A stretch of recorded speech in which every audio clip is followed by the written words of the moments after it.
Alhamdulillah, pertemuan kali ini kita sudah sampai di wasiat dari Nabi Nuh alaihissalam kepada anaknya. Sebelum kita membacakan riwayat hadis tentang wasiat dari Nabi Nuh kepada anaknya, maka kita terlebih dahulu harus memahami apa itu wasiat. Jadi perlu diketahui wasiat ini diambil dari bahasa Al-Quran.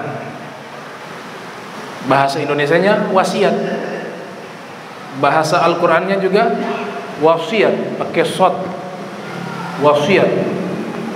Nah, mengucapkan huruf sod itu dia seperti sui kalau dibaca. Jadi wasiat, bukan wasiat. Wasiat itu bahasa Indonesia, bahasa Al-Qurannya wasiat, karena menggunakan huruf sod, huruf so, ya, bukan sa, bukan sin, bukan fa.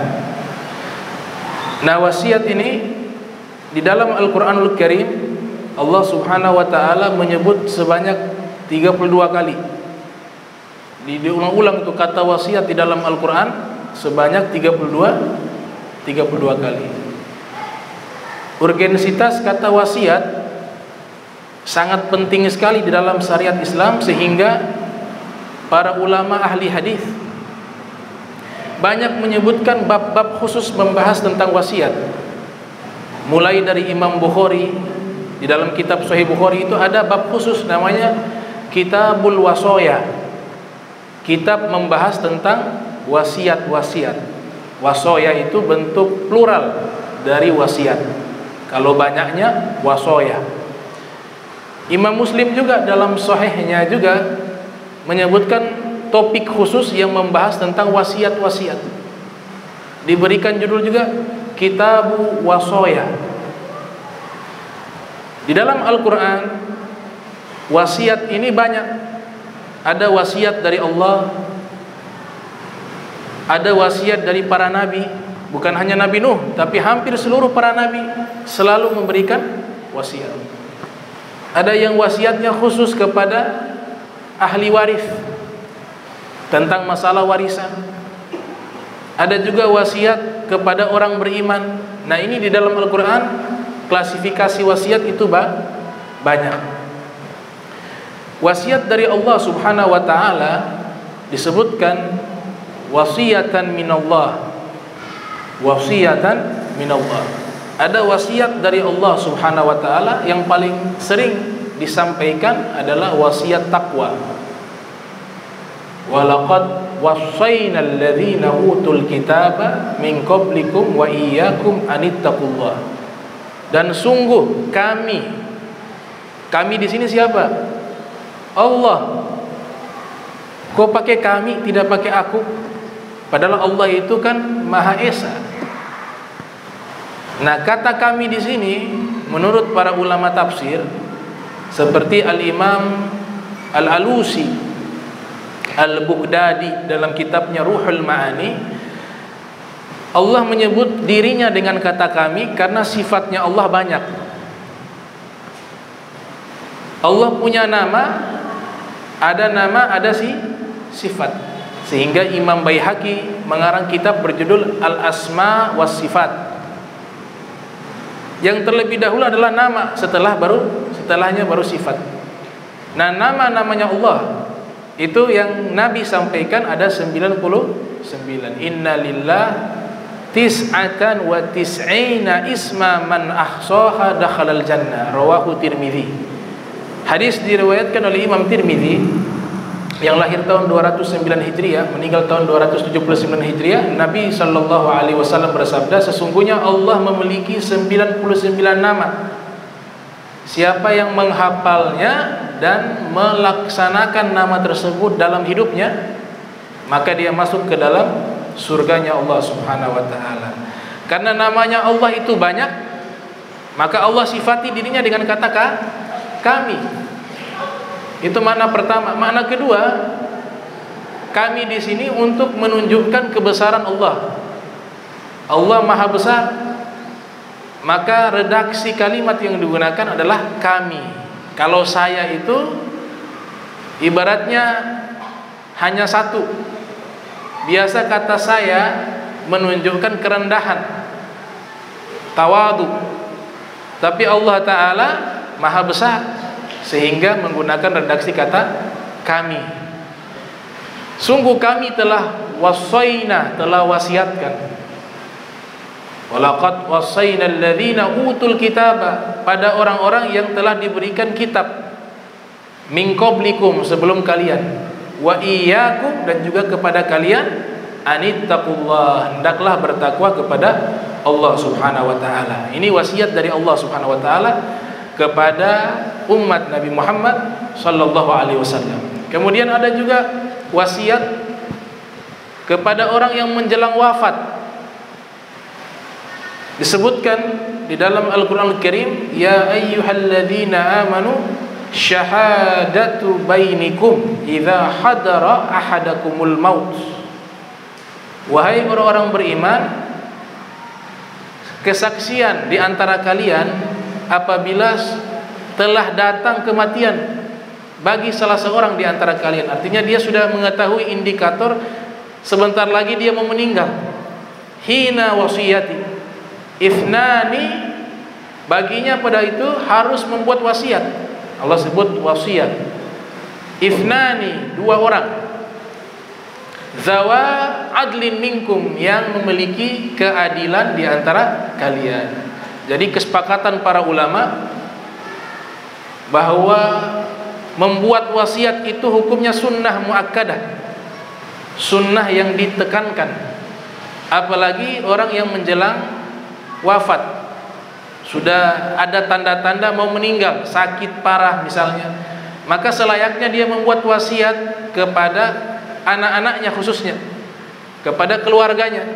Dan wasiat ini memang banyak. Ada memang wasiat dari perspektif fikih lebih cenderung kepada wasiat tentang warisan.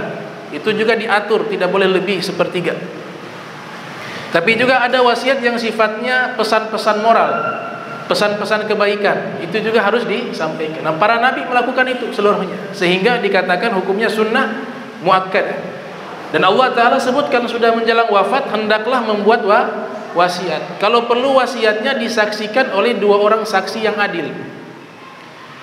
Dua orang saksi yang adil di dalam kitab tafsir Al-Imam Qurtubi yang lahir 600 Hijriah, meninggal 671 Hijriah, mengatakan maknanya orang Islam, Muslim. Asbabun nuzul atau sababun nuzul, kronologis kenapa ayat ini diturunkan, diceritakan di dalam Al-Quran, di dalam tafsir Ma'alimut Tanzil, karya daripada Al-Imam Al-Baghawi yang lahir 433 Hijriah, meninggal 516 Hijriah. Jadi ceritanya ada dua orang namanya Tamim dan Adi. Ini Nasrani tapi nanti masuk Islam, menjadi sahabat Nabi Muhammad SAW. Kenapa ayat ini diturunkan? Nah, ini kronologisnya.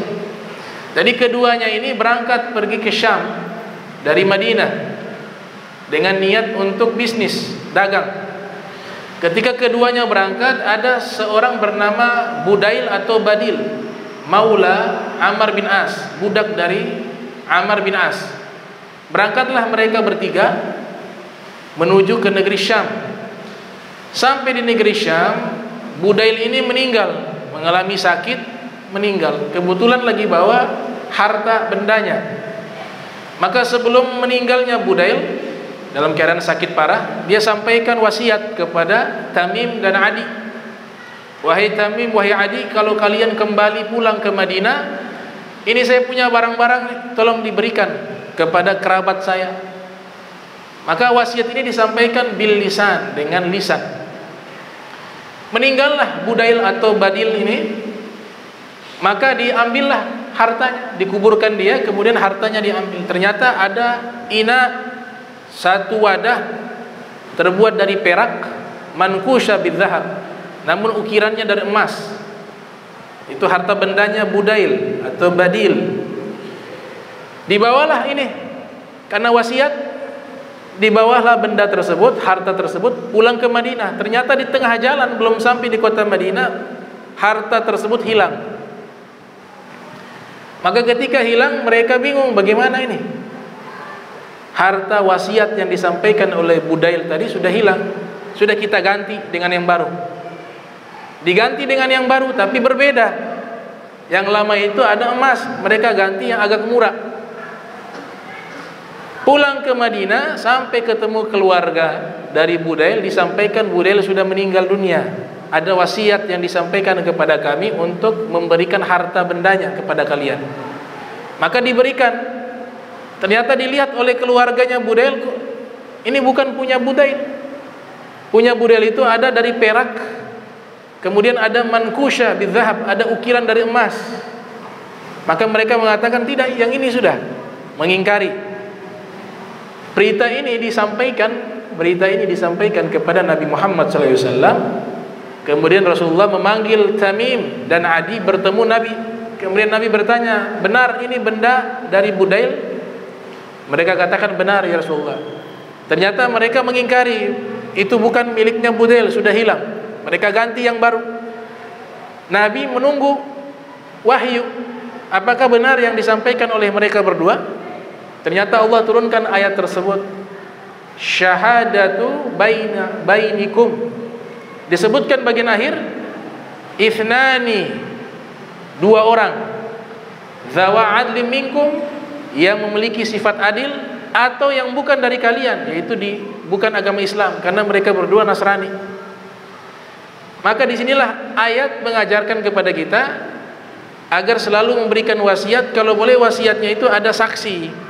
Sehingga misalnya kejadian seperti itu, ada yang mengatakan bahwa mereka bersaksi ketika membawa benda tersebut, itu saksinya palsu. Kenapa? Karena bukan benda itu. Benda yang aslinya sudah hilang. Karena ada dua saksi tersebut menguatkan pendapat orang yang meninggal tadi. Nah, wasiat yang disampaikan di dalam hadis itu ada baiknya dengan tulisan. Kalau memang tidak sempat dengan tulisan, maka dengan bil lisan, dengan lisan. Ini cara, metode yang diajarkan oleh para nabi, selalu memberikan wasiat, khususnya menjelang wafat. Karena wasiat ini kalau kita tarik secara bahasa, artinya summiyatil wasiyah litisaliha bi amril mait. Dalam kitab Lisanul Arab disusun oleh Ibnu Manzur yang lahir tahun 630 Hijriah, meninggal 711 Hijriah, itu dinamakan wasiat karena berkaitan dengan masalah orang yang mau meninggal. Jadi kalau ada orang mau meninggal, disampaikan sesuatu, itu namanya wasiat. Nah, Allah Ta'ala ketika memberikan wasiat bukan berarti Allah Ta'ala mau mati. Tidak. Allah Ta'ala maha hidup. Ihya'ul qulub allati tamut bidzikri hayy alladzi la yamut. Cara menghidupkan hati yang mati dengan banyak mengingat yang maha hidup yang tidak pernah mati, yaitu Allah Subhanahu wa taala. La yamut, tidak pernah mati. Tapi makna wasiat dari Allah adalah ini pesan penting. Karena biasanya wasiat itu isinya, kontennya adalah pesan-pesan yang sangat penting.